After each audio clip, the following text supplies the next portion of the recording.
Tuer l'Indien dans l'enfance, c'est le sinistre programme lancé à la fin du 19e siècle par le Canada.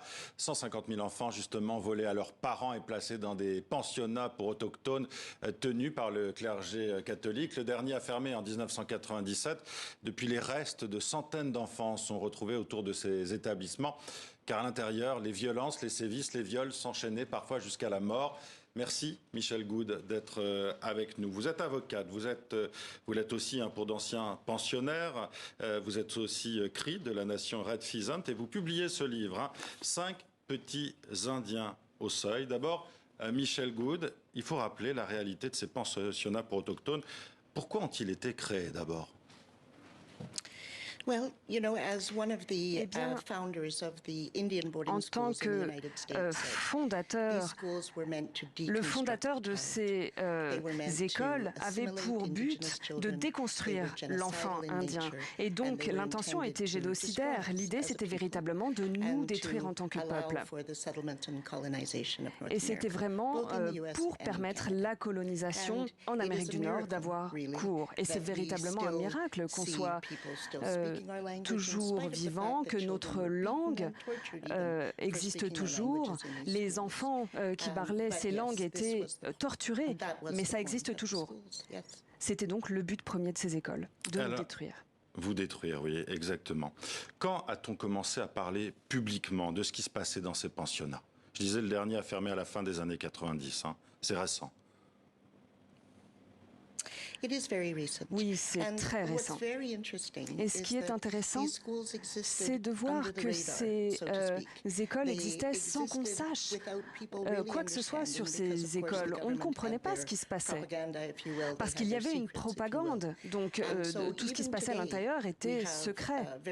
Même aujourd'hui, plusieurs groupes continuent à nier ce qui se passait dans ces pensionnats et continuent à dire que l'intention était bienveillante, que les enfants ne mourraient pas là-bas, et ils osent parfois dire « montrez-nous les corps ». Mais comme je le dis souvent, ce n'est pas moi qu'il faut croire. Il suffit de regarder les archives du gouvernement canadien qui montrent qu'à l'époque, voyait que 50% des enfants mouraient dans les écoles dans certains cas. C'est terrible. Je voudrais revenir aussi, évidemment, sur votre livre. Alors, 5 petits Indiens, ça retrace le destin de survivants, justement, de ces pensionnats pour autochtones. Il y a Kenny, Clara, Oui, Maisy, Lucie, Maria. Voilà, ce sont les titres des chapitres à chaque fois. Pourquoi vous avez écrit un roman? Pourquoi une fiction, justement? Qu'est-ce que ça vous permettait, par rapport à la réalité, d'utiliser le fictionnel? Mais ce que je dis souvent, c'est qu'on n'a pas besoin de dire quelque chose de factuel pour que ce soit vrai.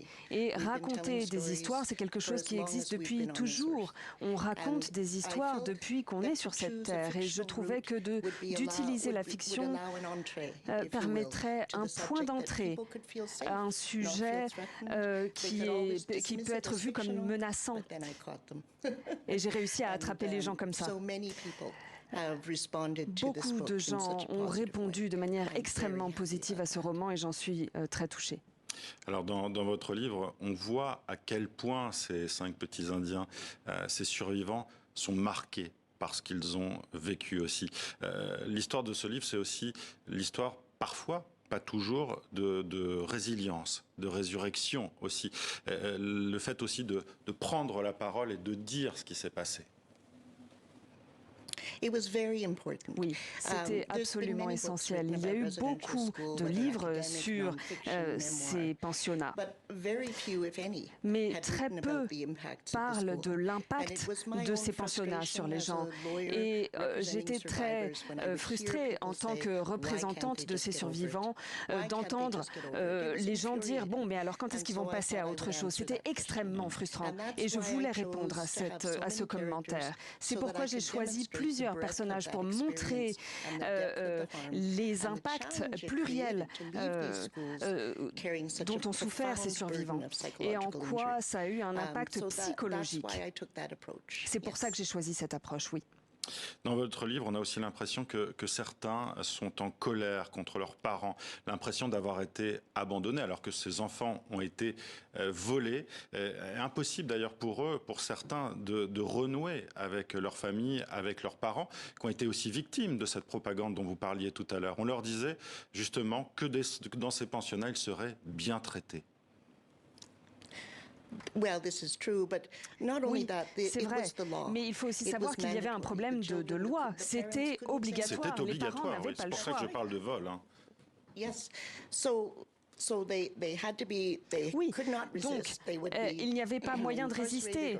Ils étaient arrêtés s'ils essayaient d'empêcher que leurs enfants soient volés. Et très souvent, ces enfants étaient placés jusqu'à des milliers de kilomètres de leur maison. Et donc, pendant 10 ans, ils ne voyaient plus leurs parents. Et donc, évidemment, la structure familiale était détruite. Et quand la structure familiale est détruite, la communauté aussi. Et c'était ça l'objectif. Justement, et c'est la dernière question. Moi, je trouve que ce livre, c'est aussi un livre de réconciliation avec soi-même, avec sa culture et avec sa communauté. C'est comme ça aussi que vous l'avez écrit, je crois. Oui, absolument. Une des choses que je voulais absolument dire et montrer, c'était la force de notre culture, de nos langues. Et c'est cela qui nous permet de guérir et de continuer à avancer. Merci Michel Good d'être avec nous.